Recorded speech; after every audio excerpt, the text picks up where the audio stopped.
Assalamualaikum warahmatullahi wabarakatuh. Perkenalkan, nama saya Tri Aditya Jayanti dari kelas PGMI 03 Angkatan 2019 dari Fakultas Ilmu Tarbiyah dan Keguruan Universitas Islam Negeri Raden Fatah Palembang. Baiklah, pada kesempatan kali ini saya akan menunjukkan video yang berisikan tentang materi perubahan-perubahan pada benda beserta contoh-contohnya. Baiklah teman-teman, pertama-tama saya akan menjelaskan terlebih dahulu apa itu perubahan dari bentuk benda. Perubahan bentuk benda. Bentuk adalah kondisi dari suatu benda yang dihubungkan dengan bangun datar atau bangun ruang. Bentuk yang dimaksud misalnya bola yang berbentuk bulat, sedangkan contoh dari perubahan bentuk benda dimisalkan kayu yang bisa dibentuk menjadi kursi, meja, ataupun lemari, dan sebagainya. Baiklah, selanjutnya ada materi tentang perubahan wujud benda. Wujud benda dibagi menjadi 3, yaitu padat, cair, dan gas. Contoh dari wujud benda misalnya wujud benda cair, itu ada air dan minyak. Sedangkan untuk contoh dari perubahan wujud benda, kita misalkan air yang kita masukkan ke dalam lemari es atau freezer, maka air tersebut akan membeku. Pada kondisi ini terjadinya peristiwa membeku.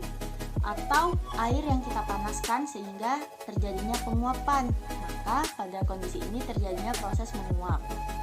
Membeku. Membeku adalah peristiwa perubahan zat cair menjadi zat padat. Peristiwa ini membutuhkan suhu yang dingin hingga titik beku. Baiklah teman-teman, selanjutnya saya akan menunjukkan proses terjadinya peristiwa membeku. Yang dibutuhkan di sini air secukupnya. Di sini saya menggunakan segelas air. Kemudian plastik. Pertama-tama kita masukkan air ke dalam plastik.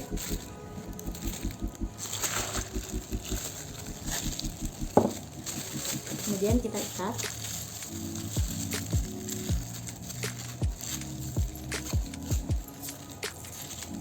Selanjutnya kita masukkan ke dalam lemari es atau freezer.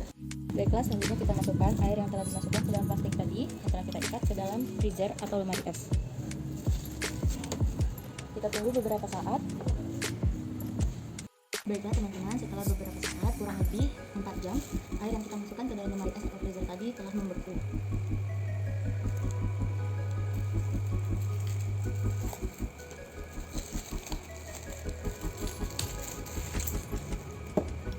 Inilah bentukannya.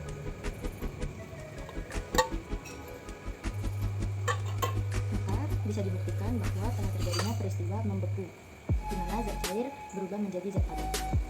Mencair. Mencair merupakan peristiwa perubahan zat padat menjadi zat cair. Suatu benda dapat mencair karena adanya kenaikan suhu menjadi lebih panas. Baiklah teman-teman, sekarang saya akan menunjukkan proses terjadinya peristiwa mencair, di mana saya sudah menyediakan es batu. Kemudian saya menyediakan stopwatch untuk menghitung berapa lama waktu yang dibutuhkan agar es batu ini mulai mencair. Baiklah, kita mulai.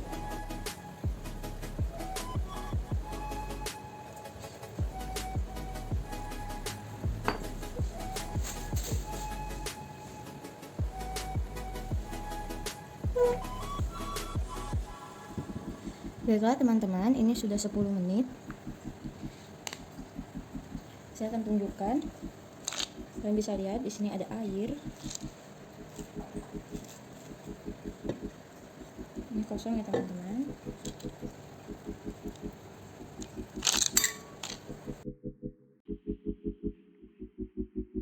Menguap. Menguap adalah peristiwa perubahan zat cair menjadi gas. Terdapat 4 cara untuk mempercepat terjadinya penguapan, yakni memanaskan, memperluas permukaan, meniup udara di atas permukaan, dan mengurangi tekanan di atas permukaan. Baiklah teman-teman, di sini saya akan menunjukkan peristiwa terjadinya penguapan atau menguap. Di sini saya akan memasak air menggunakan teko listrik. Pertama-tama kita sediakan teko listrik, kemudian air minum. Kita tuang terlebih dahulu air minumnya ke dalam teko listrik. Kemudian kita nyalakan, kita tusuk. Kita tunggu beberapa saat. Baiklah teman-teman, beginilah yang dinamakan peristiwa menguap. Adanya uap-uap yang keluar ketika kita masak air, maka ini telah terjadi proses penguapan. Mengembun. Mengembun adalah peristiwa perubahan zat gas menjadi zat cair. Peristiwa ini dapat terjadi karena adanya paparan energi panas pada suatu benda. Baiklah teman-teman, selanjutnya saya akan menunjukkan peristiwa terjadinya pengembun. Yang pertama-tama alat bahannya itu ada es batu. Kemudian saya sediakan gelas kaca sama air minum. Baiklah, pertama-tama kita masukkan es batu ke dalam gelas.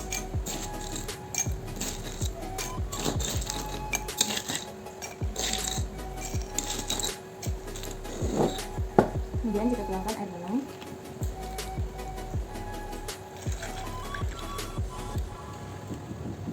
Kita tunggu beberapa saat. Baiklah teman-teman, bisa kalian lihat ini namanya proses pengembunan, di mana ada embun pada kaca yang berisi batu es, adanya air, maka telah terjadi proses mengembun. Menyublim dan mengkristal. Menyublim adalah peristiwa perubahan zat padat menjadi gas, sedangkan mengkristal adalah peristiwa perubahan zat gas menjadi zat padat. Baiklah teman-teman, di sini saya akan menunjukkan proses terjadinya peristiwa menyublim dan mengkristal. Alat dan bahan yang saya perlukan yang pertama yaitu kaleng toples, es batu, kapur barus, lilin, korek api, dan 2 toples lainnya untuk sebagai penyangga. Baiklah, langsung saja kita mulai. Pertama-tama, haluskan terlebih dahulu kapur barus atau hancurkan menjadi seperti ini. Kemudian kita hidupkan lilin. Setelah lilin telah dihidupkan, kita masukkan kapur barus tadi ke dalam wadi toples, ke dalam kaleng. Ini kita letakkan di atas. Kita letakkan di atas lilin dengan bantuan penyangga. Selanjutnya kita letakkan es batu di atas kaleng. Jadi seperti ini, kita tunggu sampai beberapa saat.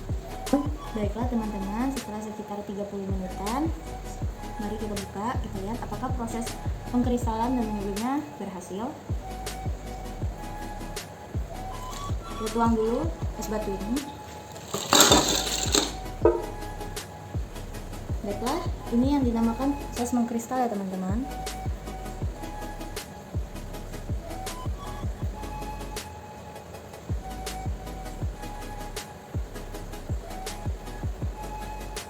Proses mengkristal ini terjadi karena adanya uap, di mana uap dari kapur barus sehingga membentuknya kristal. Kemudian untuk proses menyublimnya, kapur barus yang di dalam kaleng toples tadi sudah hilang, sudah tidak ada lagi, di mana pada zat padat yang berupa kapur barus telah menjadi zat gas, sehingga zat gas tersebut menjadilah kristal atau menjadi zat padat yang kita sebut dengan terjadinya peristiwa mengkristalan. Baiklah, terima kasih teman-teman telah menyaksikan video ini. Semoga video ini berguna dan bermanfaat bagi teman-teman sekalian, baik di masa sekarang maupun di masa yang akan datang. Bila ada salah kata, saya mohon maaf. Kepada Allah saya mohon ampun. Saya akhiri. Wassalamualaikum warahmatullahi wabarakatuh.